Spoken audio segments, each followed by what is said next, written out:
We're glad you're here as we continue this celebration of Debbi Holden-Holloway and her ministry here. We're going to do something that's been a regular part of her family. I hope I'm not betraying any secrets, but one of the perks of being involved in the church is sometimes you have access to the building at different times. And I understand that part of the Christmas celebration was to have a hymn sing here in this space with Debbi on the organ. So we're going to join in on that together. Following the hymn sing, we'll have a brief reception downstairs in our fellowship hall, a time to offer our personal thanks to Debbi and to share our memories of how her leadership has touched us. So will you please rise for our call to worship and opening prayer. Hear these words from the psalmist.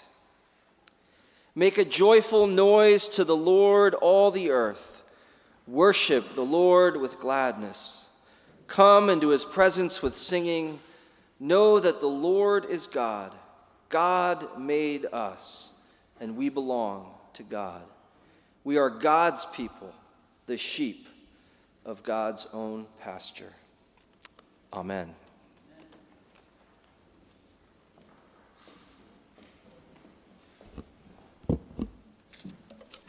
You may be seated.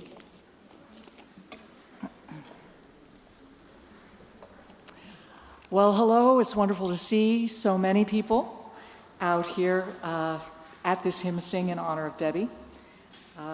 Hymn sings, as Mark was saying, a very important aspect of her life, hymns as a whole.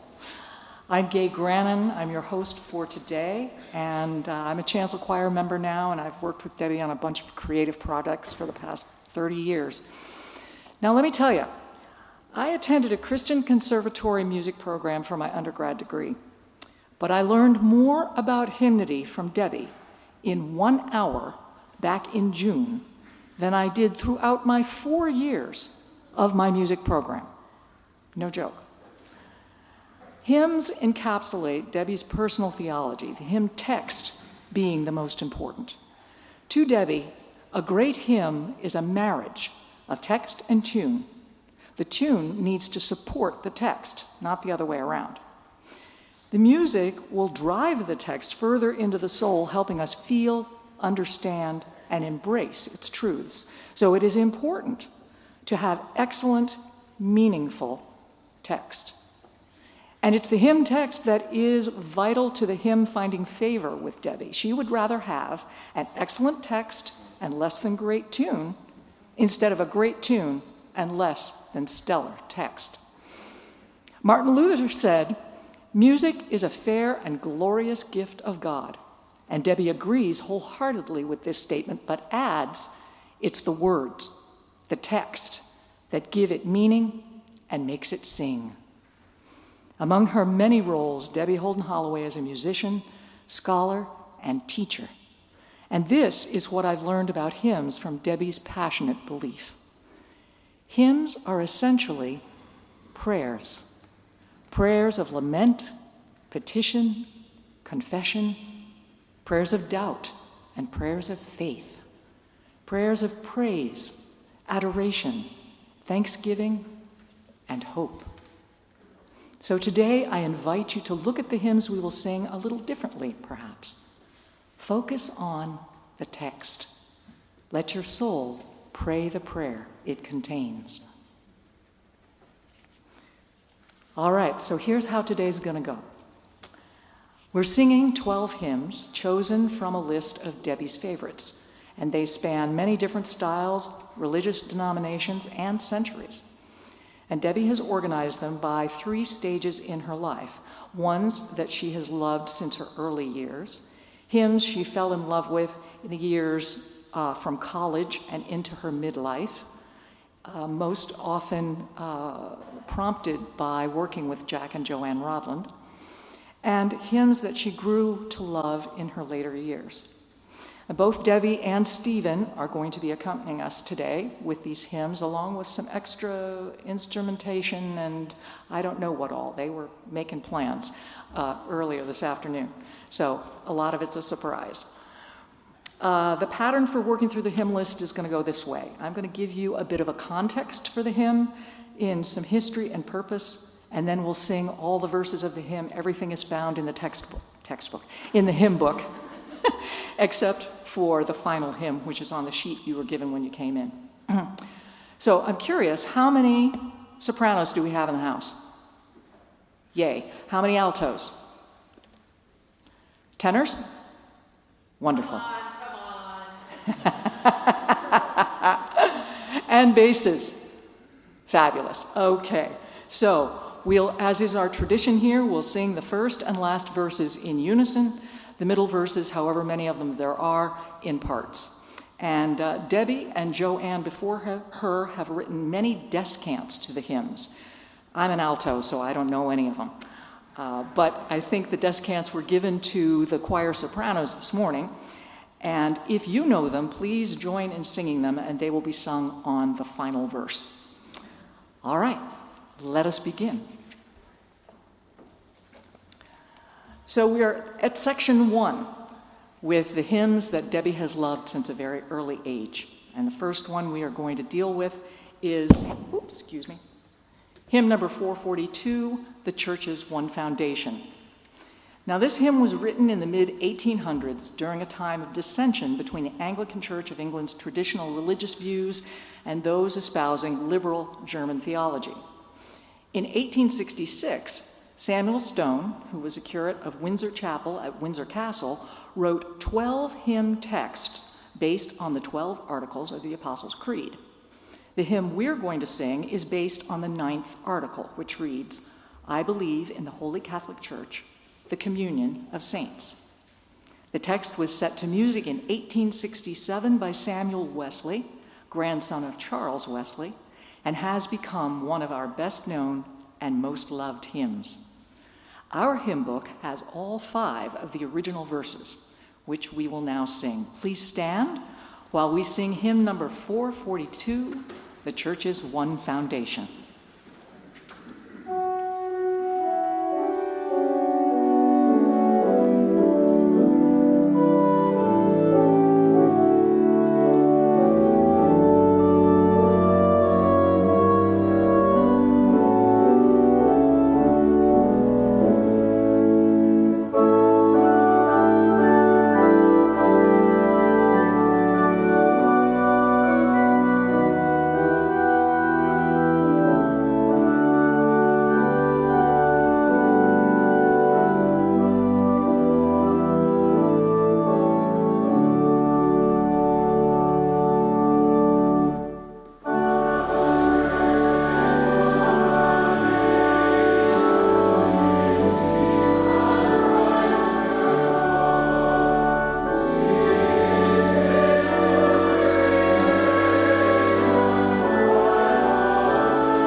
fun. You guys sound fabulous. Have a seat. All right, hymn number 2 is number 365, Jesus, Priceless Treasure. The text was written initially in German by Johann Franck in 1650 and was modeled after a love song which had been written prior to that in 1641. It was translated into English by Catherine Winkworth and published in her Chorale Book for England in 1855, but the text was then revised several times. The last time was in 1859. The tune, which is in a minor key, is said to be a traditional German melody, and it may have had a plain song origin, and the hymn was first published in German in 1653. After a couple of early arrangements, the hymn we sing today was arranged and harmonized by Johann Sebastian Bach in 1723. As this is a more contemplative hymn, please remain seated while we sing number 365, Jesus, Priceless Treasure.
The next hymn we will do is Love Divine, All Loves Excelling, number 376.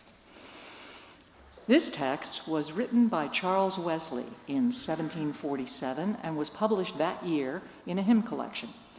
He was a major figure in the Methodist societies in London, a hymn writer and a preacher. His love for the Anglican Church is largely responsible for the Anglican tradition within Methodism. He was a gifted poet and was constantly composing anytime and anywhere. Experts believe he wrote approximately 6,500 hymns during his lifetime. The text was originally set to a tune by Purcell titled Westminster, but it's been reset to several other tunes in ensuing years. Our hymnal uses the tune Heiferdal by Roland. What she said. By Roland Hugh Pritchard. I got that right.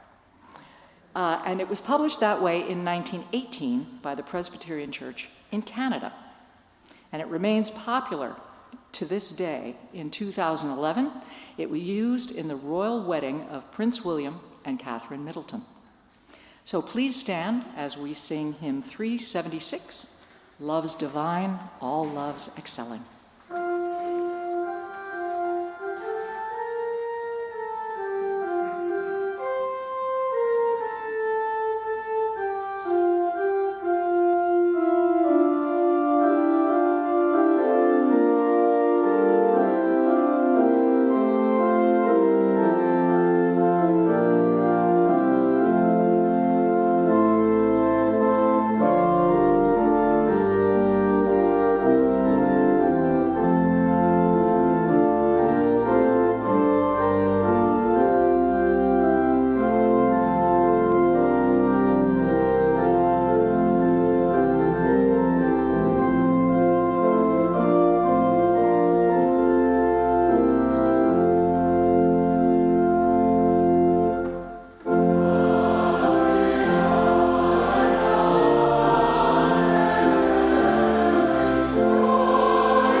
Please be seated.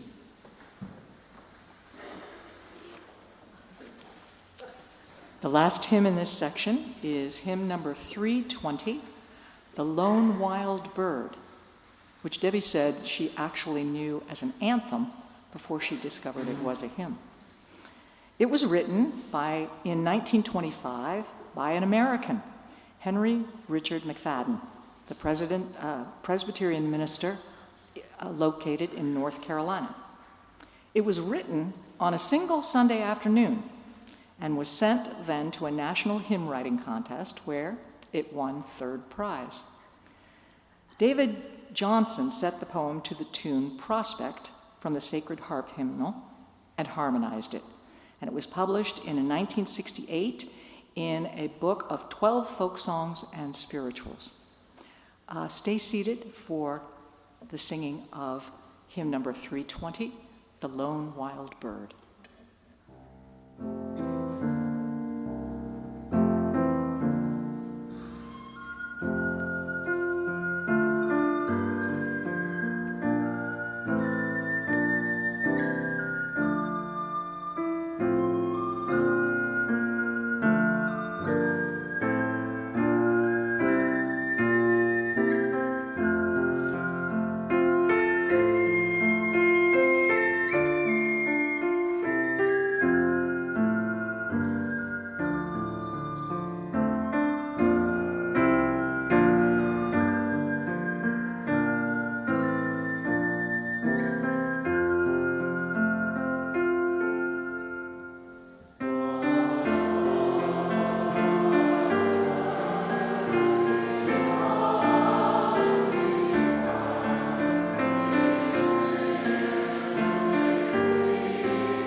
We're now moving into section 2, hymns that Debbi fell in love with in her college years and beyond. The first one in this section is hymn number 46, On This Day Earth Shall Ring, which I believe David Madden said last night at the dinner, was his very favorite hymn. So here you are. The melody was known in Germany as early as 1360 and was collected with over 74 late medieval songs by a Finnish Lutheran cleric and published in 1582. The text was adapted from a 12th century song that honors St. Nicholas. It was translated from Latin to English by Jane M. Joseph, a student of Gustav Holst in the early 20th century. Holst himself then arranged the medieval tune into the hymn that we know and love today. Stand on up if you're able, and we will sing hymn number 46, On This Day, Earth Shall Ring.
a seat.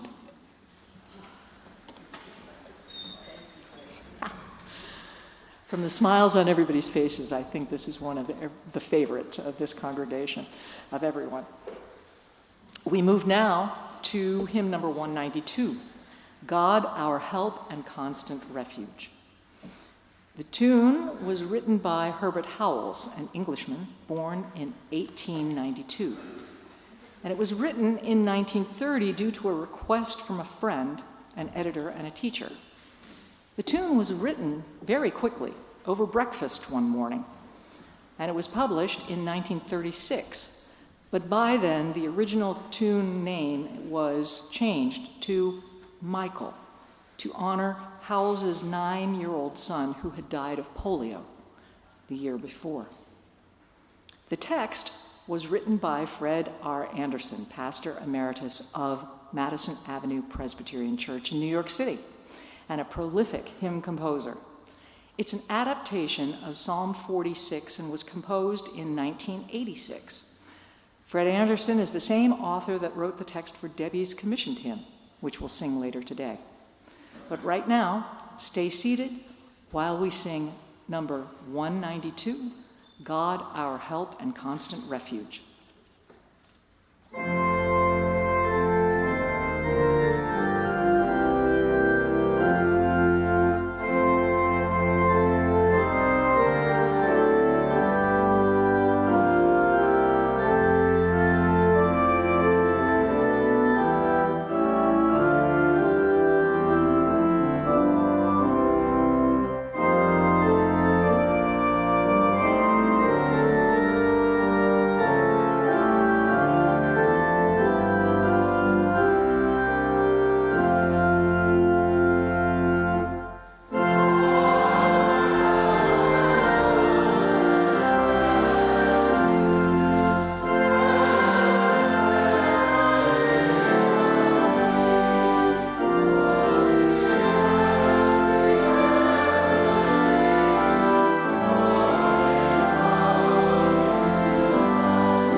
Please be seated.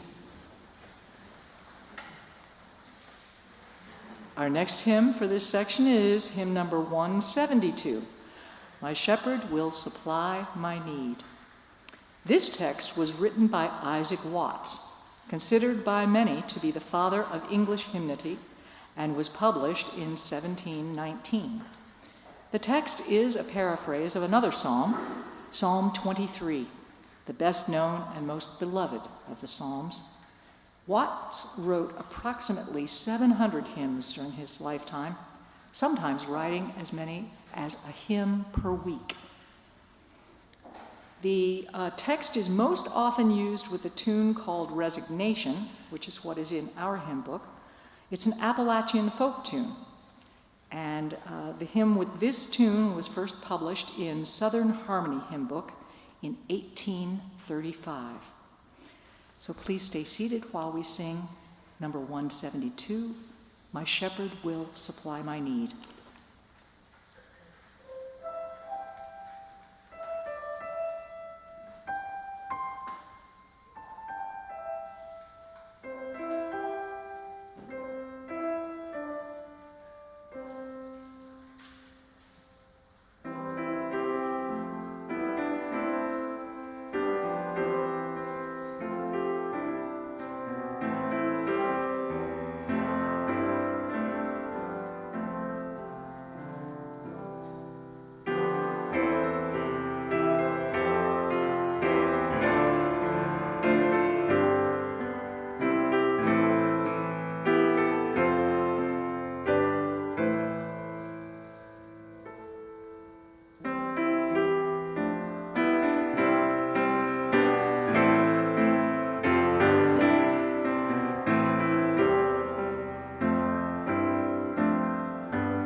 That one always gets to me. Now we move to the final hymn in this section, I believe. Yeah, hymn number 555, Now Thank We All Our God. This hymn has quite a backstory. So I am going to keep it as short as I can, but I think it bears telling the entirety of it. All right, so the Bible exhorts us to be thankful in all things, right? And the outcome of that attitude is well stated by an old English preacher who says, "A grateful mind is a great mind." Even so, there's not many hymns devoted to thanking God. But we do have this excellent example. This text was written in 1636 by Martin Reinhardt, a Lutheran pastor and prolific hymn composer in Eilenburg, Germany. This is another hymn born of religious dissension. This time, it was between the German Lutherans and the Roman Catholic Church. This dissension sparked the 30 Years' War, the most widely destructive war ever waged in Germany. At one point in the war, refugees had poured into Eilenburg, and the Swedes had laid siege to the city as plague, famine, and fear wiped out those inside the city walls. Almost all the pastors also died of exhaustion trying to help everyone. Toward the end, Martin Reinhardt, the only pastor left, was conducting 50 funerals a day. A huge ransom was demanded by the Swedes to end the siege, which could not be paid. During negotiations, Martin Reinhardt fell to his knees and prayed so fervently that the Swedish captain was deeply moved and reduced the ransom demand to a payable amount. Reinhardt then wrote this hymn as a private prayer of thanks that was said before meals with his remaining family in 1648. In 1648, it became used as a national anthem to give thanks and to help the survivors heal when the 30 Years' War finally ended. This is another hymn translated to English in 1858, which was approximately 200 years later, by Catherine Winkworth. The hymn tune is often attributed to Johann Kruger in 1648, 12 years after the text. However, Catherine Winkworth believed that Martin Reinhardt wrote the tune to accompany his text in 1644, and it was then adapted and published later by Kruger. Felix Mendelssohn composed the now standard harmonization in 1840, 200 years after the original hymn was published. So, please stand, and we can thank God with this hymn, number 555, Now Thank We All Our God.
Have a seat.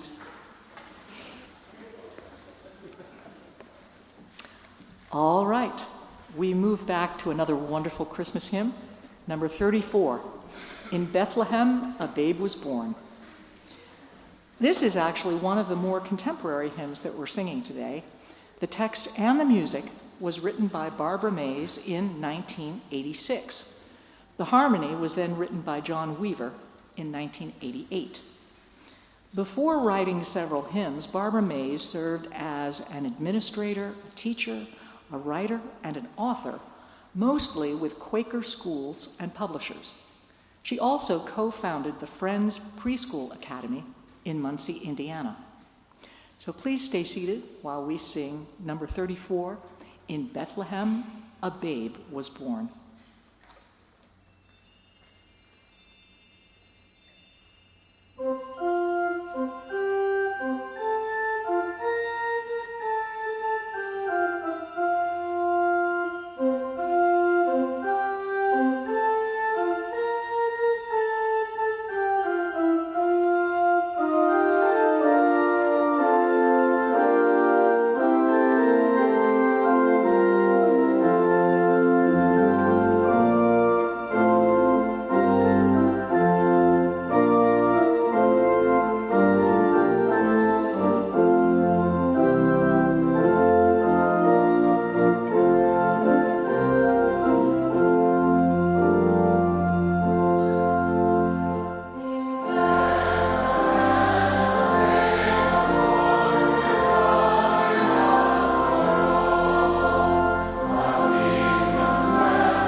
And now we turn to hymn number 396.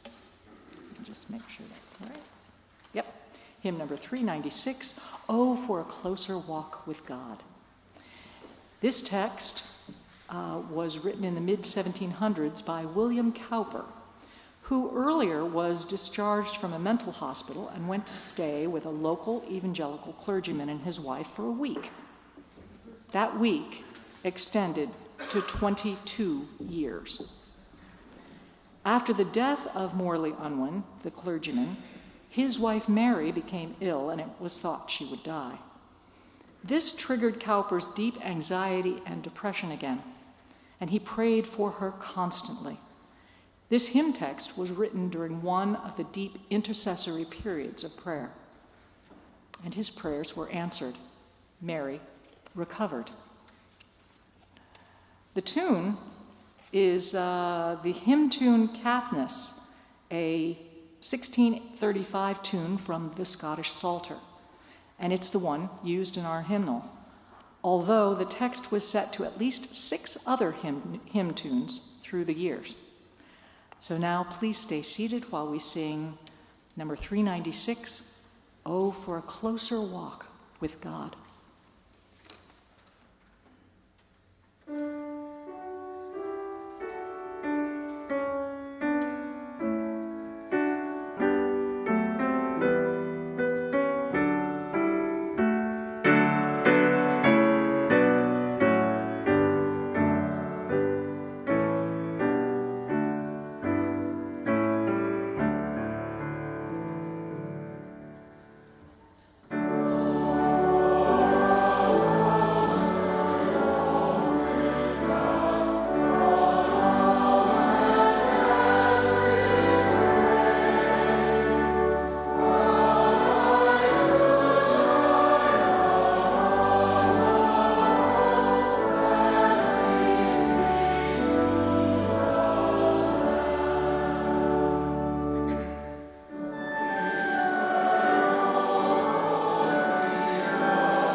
That hymn leads us to our penultimate hymn, hymn number 276, Great is Thy Faithfulness.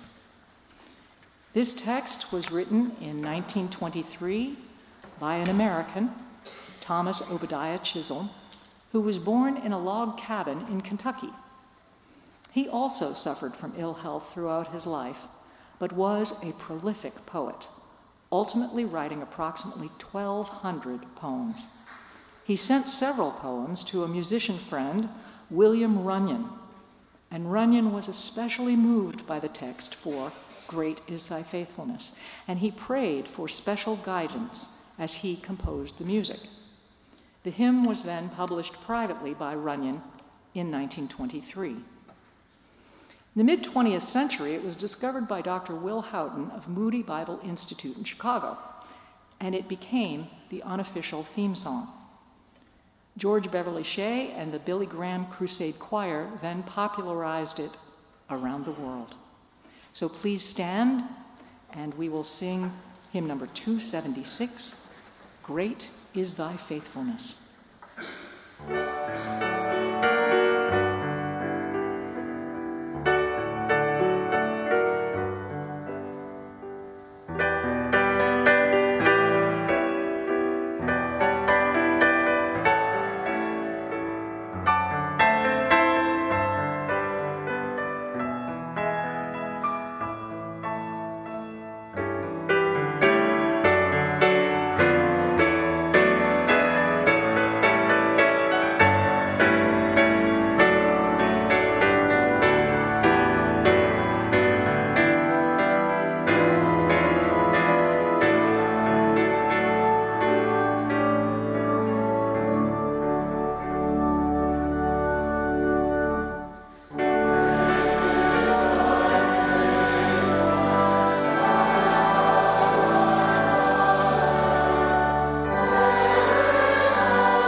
Another one that really gets me.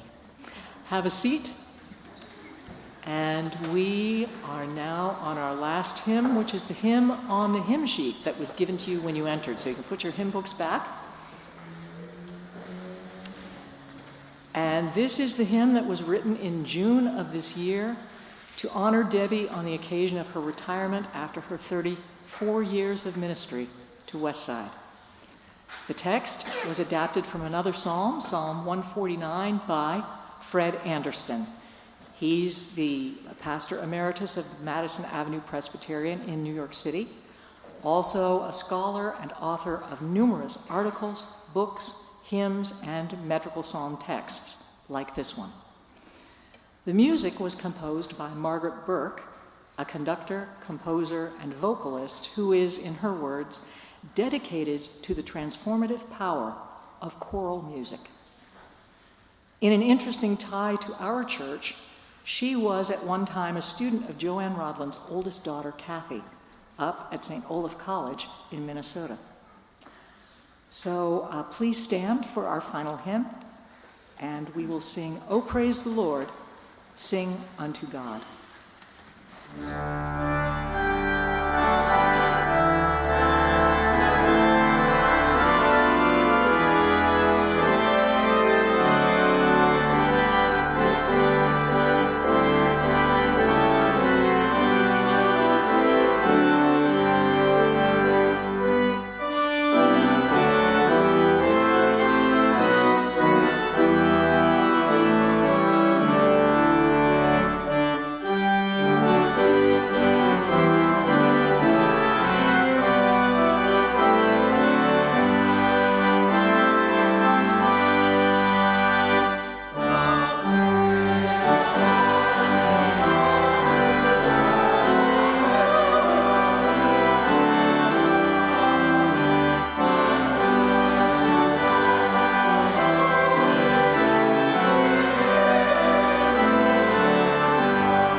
Thank you so much for your kind attention today as we journeyed through the landscape of some of Debbi's favorite hymns. I invite you all to the reception downstairs into Phillips Hall, where you can mix and mingle and chat and chew.